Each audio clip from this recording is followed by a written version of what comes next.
Welcome back, my friends, to the Mortals. This is the place where we tear down the walls brick by brick. We peel back the layers of life's most chilling and bone-rattling moments. And it is here that nothing is off limits. And that is life, death, that sinister in between, and those stories that creep into the darkest corners of the unknown. And I'm Nathan. I'm your guide through tales of near death, the unexplainable, and the transformative terror of loss. Before, though, we descend into today's double feature, I've got a grim little warning for you. If you're new here or haven't hit that follow button yet, you better beware, because rumor has it, if you don't follow the Mortals, you're going to find yourself behind the wheel of a hearse, rolling through a Burger King drive-thru at midnight, ordering a Whopper with extra pickles. The cashier is going to stare at you, the line behind you will be honking at you, and you're going to realize far too late that the hearse's windows are tinted with the glares of ghostly passengers that are judging your fast food choices. Do not be that driver. Save yourself the haunting embarrassment. Just hit follow right now and join our community of shadowed souls. Oh, by the way. And new episodes, they drop every Tuesday and Thursday. So set a reminder, tie a string around your finger, whatever you got to do to keep the chills coming. Unless, of course, there's a holiday and then we get a couple of days behind, but that's fine. Who's counting?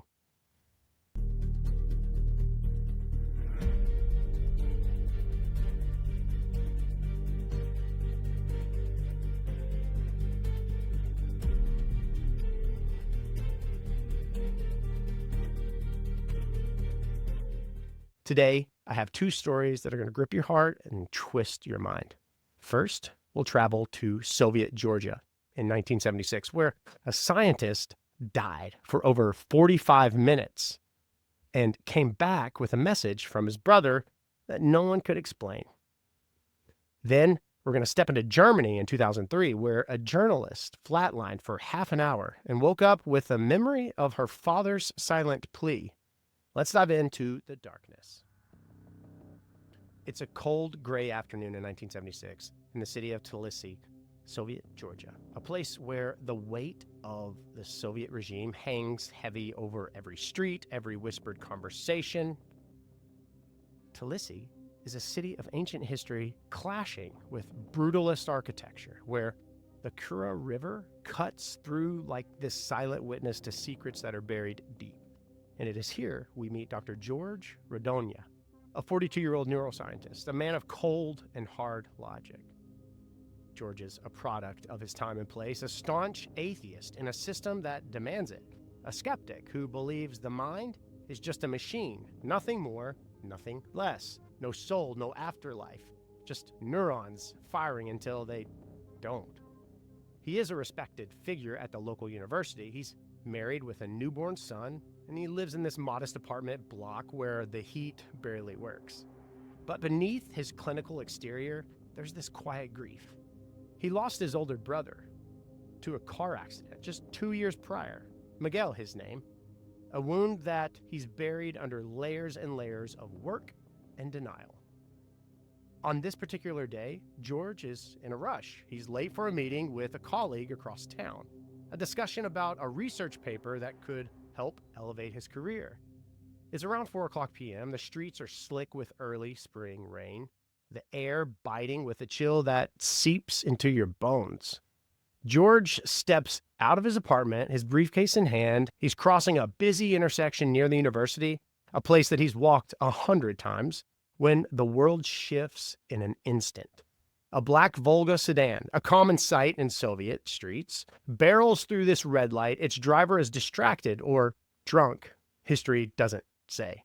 The screech of tires is the last sound George hears before impact.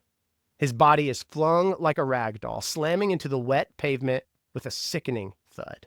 Bystanders who heard it, they scream. A crowd gathers, but it's too late.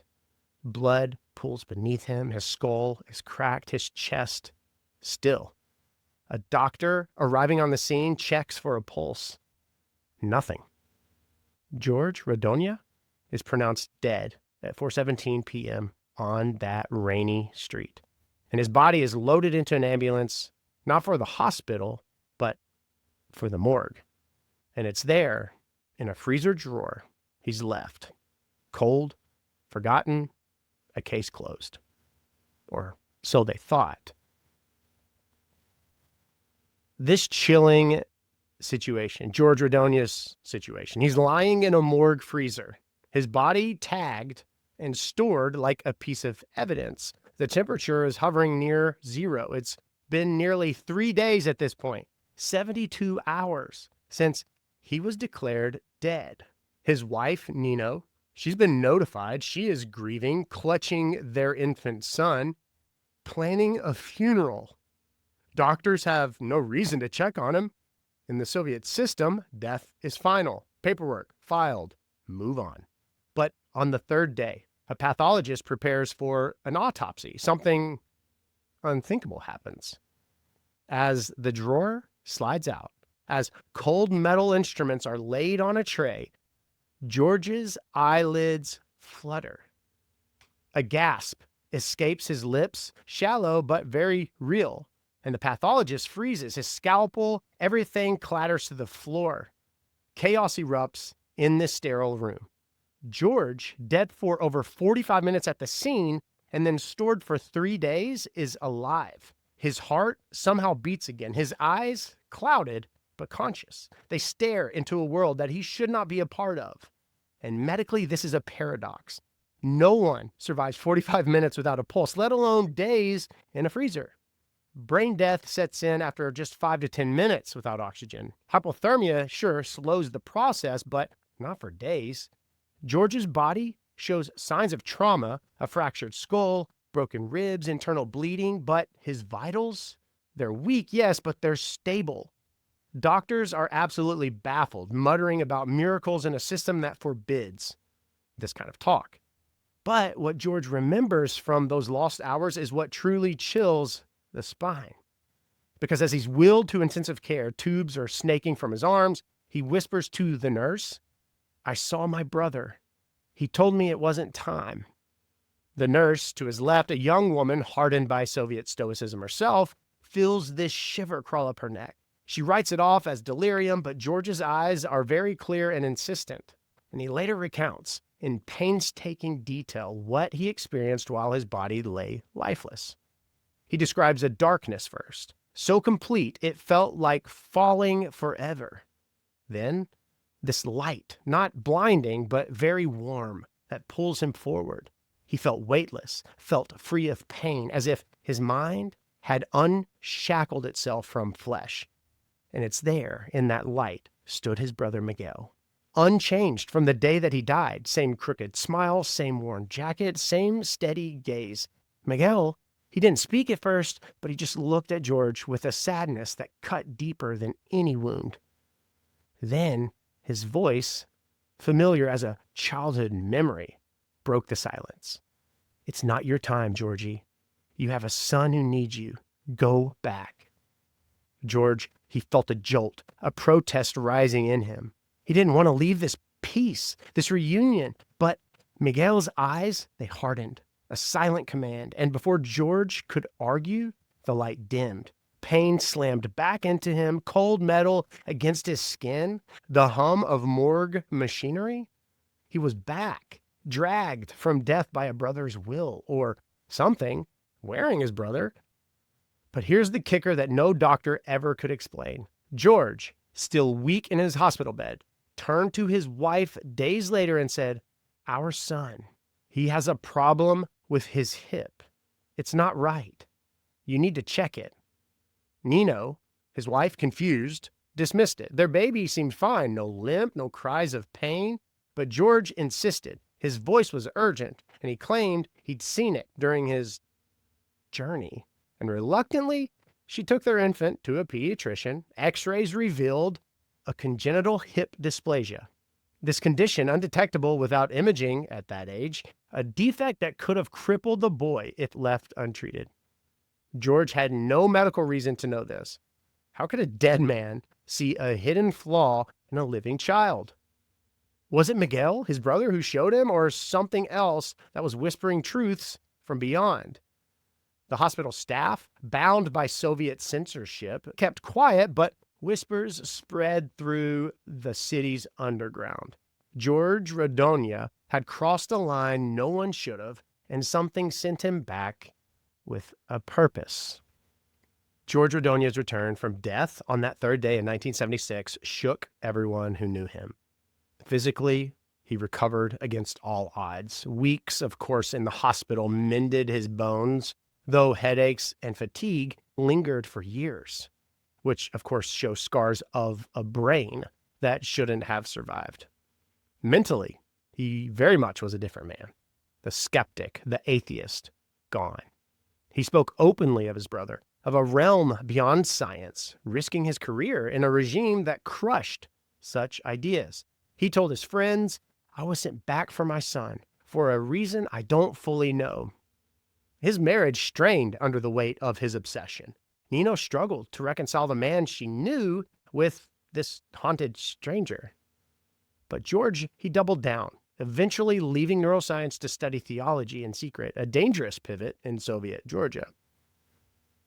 The story of his 45-minute death, it spread quietly, but it spread, a forbidden tale among the city's intellectuals. Some called it a hallucination, a brain starved of oxygen, weaving lies.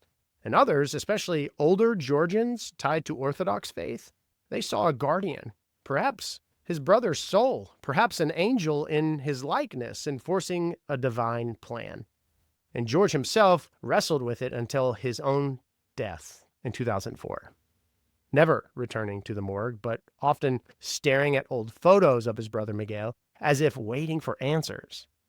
And the city's streets, they still hum with his legend, a whisper of a man who died and saw too much.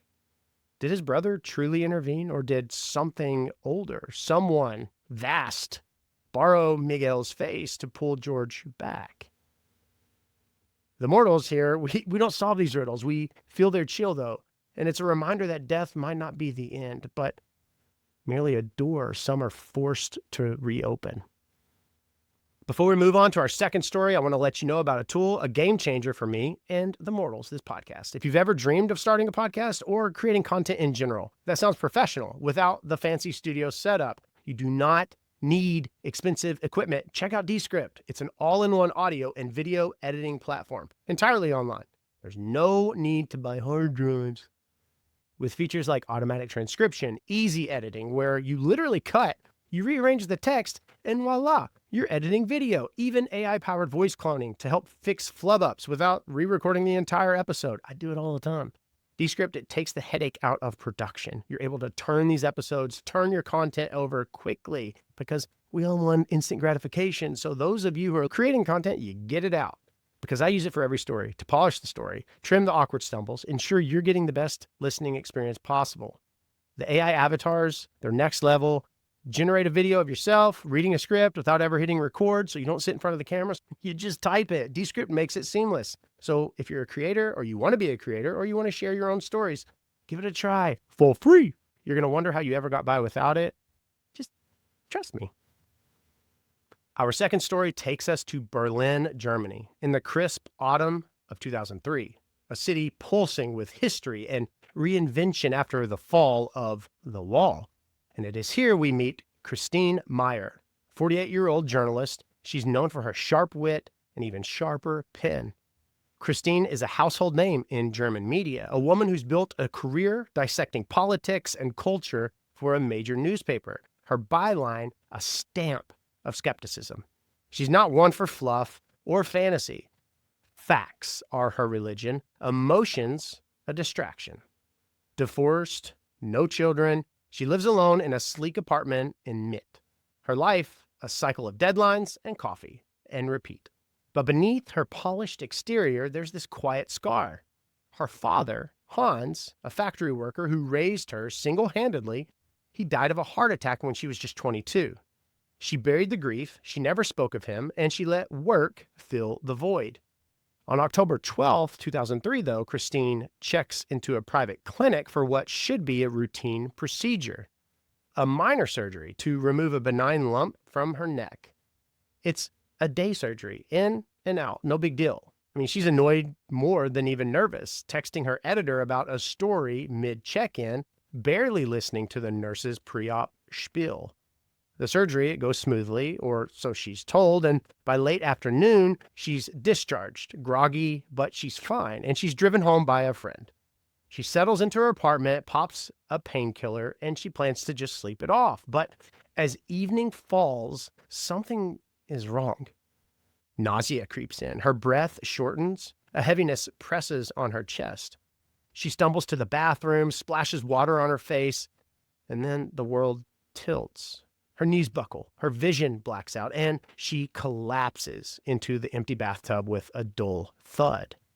Her family, her mother, and a distant cousin, they find her hours later, unresponsive, skin pale as ash. Paramedics are called, but the scene is grim. Christine Maier, the unshakable journalist, is gone. Let's review the suffocating terror of Christine Maier's situation. It's past 9 o'clock p.m. on October 12th, 2003. She's in her Berlin apartment. Christine, she's lying crumpled in her bathtub. Her body still, her face slack. Her cousin is frantic, dials emergency services while her mother is sobbing and shaking her shoulders with no response. Paramedics quickly burst in. Their equipment is clattering. They're assessing the scene in seconds. There's a lot of chaos. There's no pulse, no breath. Her heart has stopped. Later attributed to a rare post-op complication, pulmonary edema, which is fluid flooding her lungs, a very silent killer triggered by the anesthesia stress. They work with desperate precision, chest compressions, defibrillator shocks, IV adrenaline, oxygen masks. Minutes tick by. 10, 20, 30. Nothing. Her vitals are flat. A lifeless line on the monitor. The lead paramedic, a veteran of too many lost battles like this, prepares to call time of death. It's over. Christine is gone for over 30 minutes, a threshold where brain damage is certain, revival is a fantasy. But just as he turns to notify the family, a flicker. Her pupils dilate. A gasp rattles her chest. A faint pulse stutters under his fingers.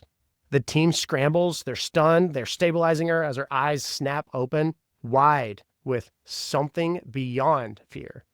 She's rushed to the hospital. Wires and monitors are beeping a very fragile lifeline. And doctors are floored. 30 minutes without oxygen, no heartbeat, and she's conscious within hours. Lucid, no slurred speech, no memory gaps. This is a medical impossibility. But what Christine recalls from those lost minutes isn't just a miracle, it is absolutely haunting. As she lies in the ICU, pale but alert, she tells the nurse, "I saw my father. He was waiting for me." The nurse, expecting trauma-induced nonsense, she pauses. Christine's gaze is steady, piercing, a journalist stating fact. She describes it with chilling clarity. First, she floated above her body, watching the paramedics pound her chest, their voices muffled like underwater echoes, and she felt no pain, just detachment, as if tethered by a thinning thread. Then the scene shifted. She stood in her childhood kitchen in East Berlin. The linoleum floor scuffed just as she remembered as a child, the smell of her father's cheap coffee lingering. And across the small table sat Hans, her father. Unchanged, graying hair, calloused hands, the same sad eyes from her last memory of him. He didn't speak, just stared, his gaze heavy with a question that she couldn't name. It wasn't fear she felt, nor judgment, but a choice. Stay or go. She sensed it in his silence, a decision only that she could make. Her life flashed, her career, her loneliness, unfinished stories.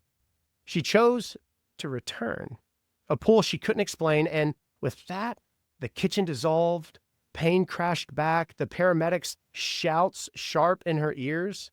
She was alive, but Hans's eyes lingered, a silent plea etched into her soul. Here's the part that no science can touch. Christine, a woman who'd mocked spiritualism in print, returned with a certainty she could not shake. He wanted me He wanted to know if I was ready, she told a close friend. Her voice was nervous in saying so. And she said, I don't know if I answered right. Doctors searched for explanation. Hallucination, oxygen deprivation, trauma, but her brain scans showed no damage. Her memory, far too vivid, too specific. Was it Hans reaching across death to offer a crossroads, or someone else, something wearing his face, testing her will? Berlin's medical community hushed the case, but whispers spread among the nurses. A journalist who died and saw too much? At the Mortals, we sit with this unknown, wondering if the dead guard choices, or if something deeper decides when we stay or when we go. Christine Maier's revival on October 12th, 2003, left Berlin's medical staff grasping for answers. Physically, she recovers with uncanny speed. There is no brain damage. There is no lasting trauma from the 30 minutes without oxygen. She's just fatigued, and there's a faint scar from her surgery. She walked out of the hospital in under a week. That is a living anomaly. Mentally, she was unmoored. The skeptic who once scoffed at afterlife tales, she now carries this weight that she couldn't name. Nightmares of her father's kitchen haunted her. His silent question kept replaying. Was she ready? She told this to a therapist. I chose to come back, but I don't know why. I feel like I owe something. Her writing began to shift, less cynical, more introspective, stories probing loss and meaning. Colleagues noticed, and some mocked, while others listened, sensing a truth in her haunted eyes. Christine never returned to that bathtub. She moved to a new apartment as if she's wanting to escape this memory. But she kept a photo of Hans on her desk, staring at it during late-night deadlines, wondering if he'd asked her to stay for a purpose she hadn't yet found. Berlin's underground buzzed with this story. Paramedics whispered of a woman who shouldn't have woken. Friends spoke of her changed demeanor.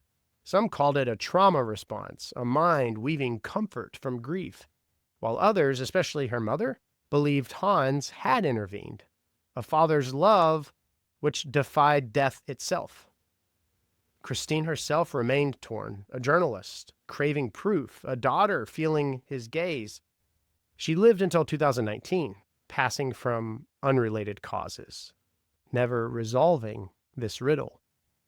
Did her father truly wait at death's edge, or did something ancient borrow his form to nudge her back? I can't claim to know, but the silence of that kitchen lingers, a question echoing beyond the grave.